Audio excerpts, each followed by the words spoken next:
you need to be in a position where they cannot go over your head to get rid of you.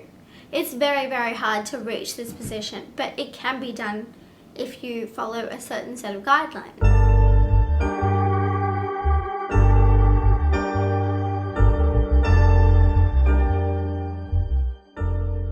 Testing, testing, testing. Sam's been farting non-stop No, and no, it's the cat. I swear it's the cat. I swear. I swear it's the cat. Hey guys, it's Kanika. Welcome back to my channel. Sorry about my makeup look. I was trying to go for flirty and sexy and smoky eye, but I came out looking like Morticia Adams, so this is where we're at. Today I wanted to talk to you about life advice from a sociopath. I get so many messages from you guys asking about what I would do in certain situations and how I do well in business and pageants, my career. So I figured, why not let you know? I was actually going to go and interview people on the street and ask about what they thought about sociopaths and psychopaths, but unfortunately Sydney went right into a lockdown that day, and I haven't been able to leave my house since, except for essential items, so you know, going grocery shopping. Anyway, so hopefully you like this video. Please make sure to like and subscribe, and if you want to see more of my posts, just hit that notification bell. I know I haven't been posting regularly, but that's because I've come up with a community idea that I think you guys might like. So I'm hoping to work with some mental health professionals, primarily psychiatrists, and we want to create a space where you guys can vent and let out your frustrations. And people have wanted coaching with me one-on-one, and of course I'm not a medical professional, but I can give you my life advice and try and see how I went from being low functioning to high functioning to see if I can help you. But ideally we're going to have a Discord where you guys can all chat, and then we'll have sessions with a psychiatrist. Obviously you can't be diagnosed over the internet, like we can't do that, but if you have any queries or you want to be, you know, just have the ability to talk to someone who is a mental health professional without paying the exorbitant costs, or you just want some life advice from me, I will be doing all of that, and I'm really excited to connect with all of you.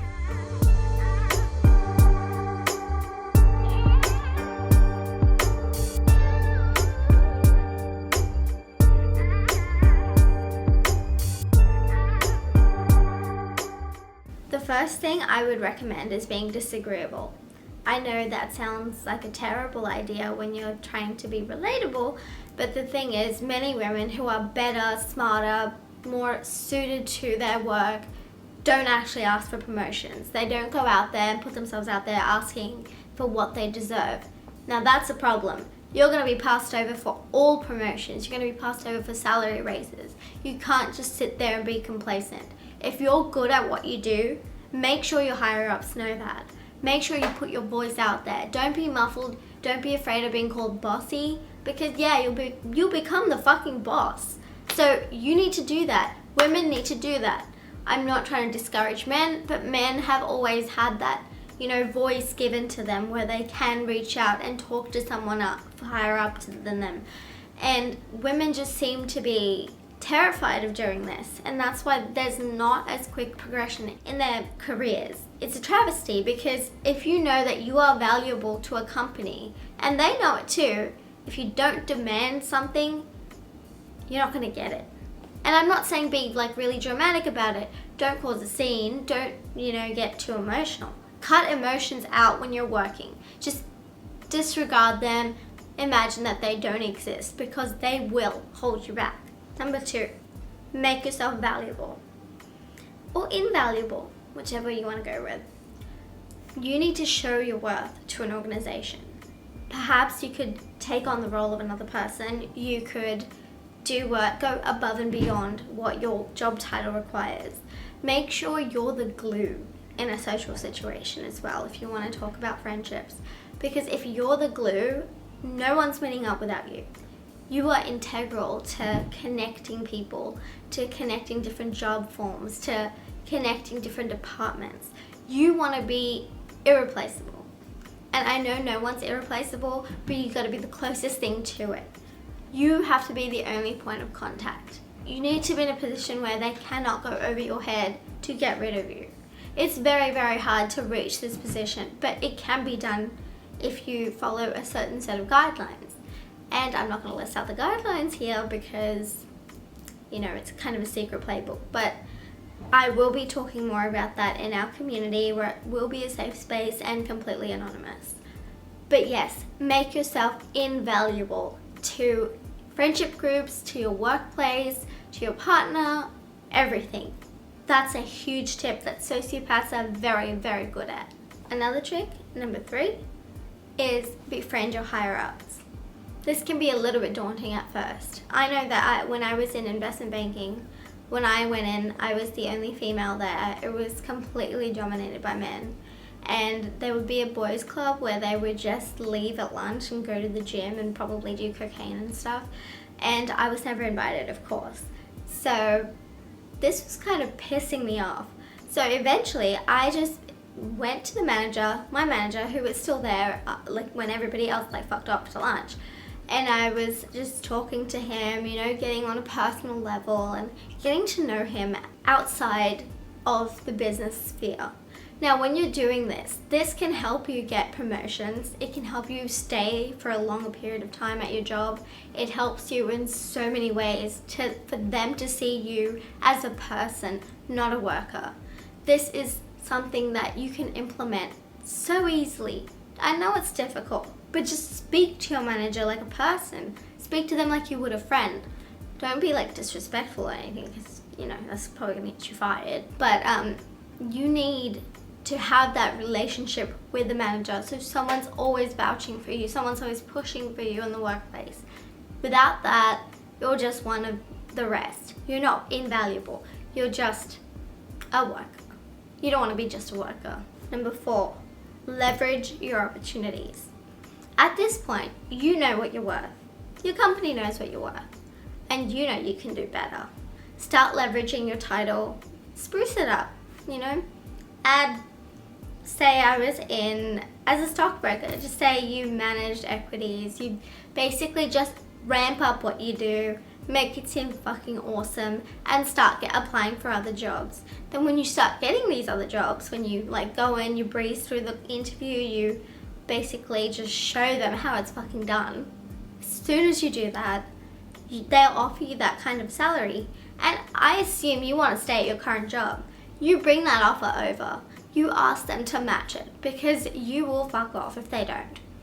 That's such a big threat, especially if you are a hard worker, if you're friends with the manager, if you are completely integral to the operations of this company. They're not going to want to lose you. And this is a way to really cement yourself. And if you are looking for an escape, you just got a new job. Number 5. This is not necessarily a business tip, it's more so a social one. And it's essentially just cutting out toxic people. And I'm not meaning someone who's abusive to you or someone who physically or sexually harms you. I'm not talking about that, because of course you need to cut those fucking people out and call the police. And if you don't do it, I'll call the police for you. I'm talking about the people who do not celebrate your successes, the people who always find a way to bring your mood down, the people who, no matter what you do, you're not good enough. That's not something we need in life. We don't need someone talking smack about us, making us feel horrible. You do not need to be held back by anybody. Don't let this happen to you. You can really notice this with people.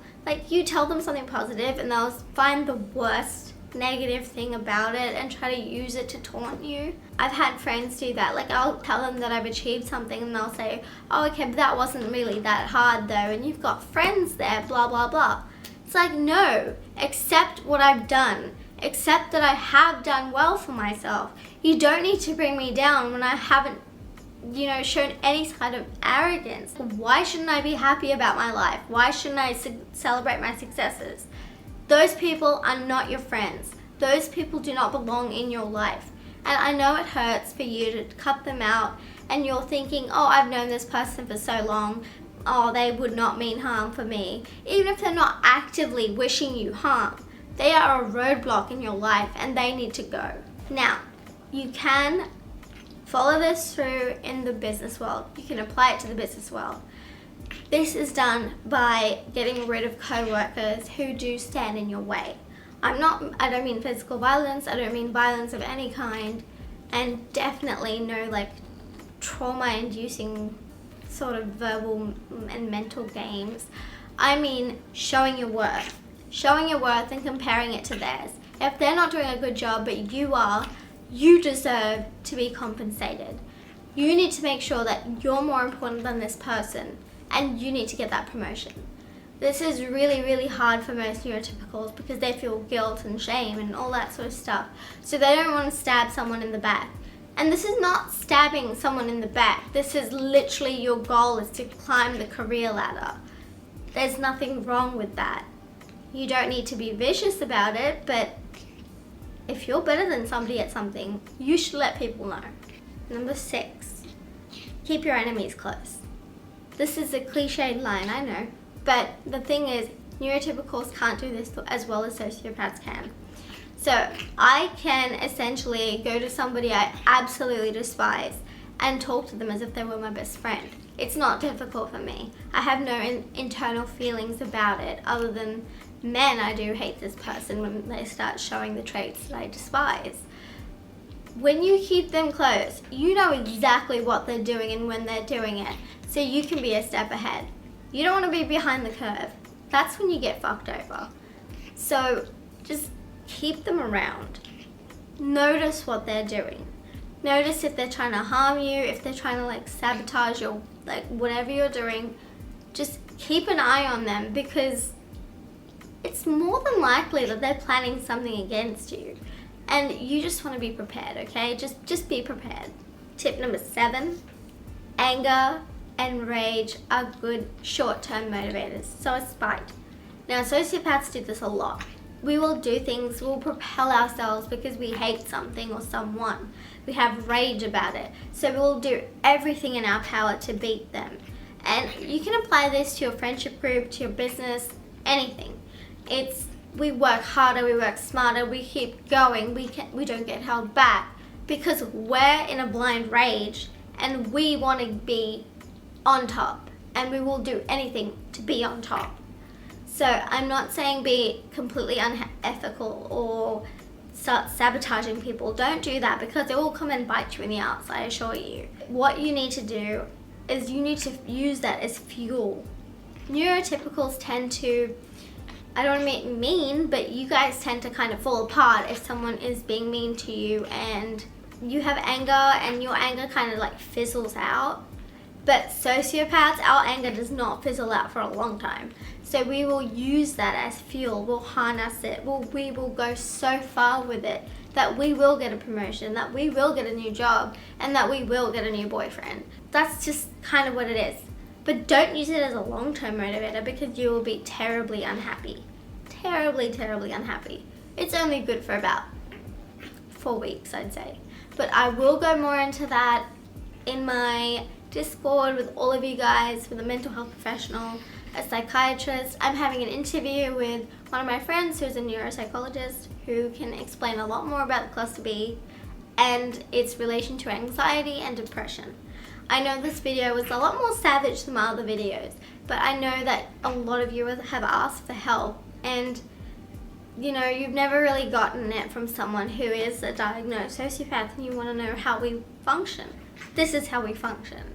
So if you have any questions, make sure you leave them below and be sure to like and subscribe, and I'll see you soon.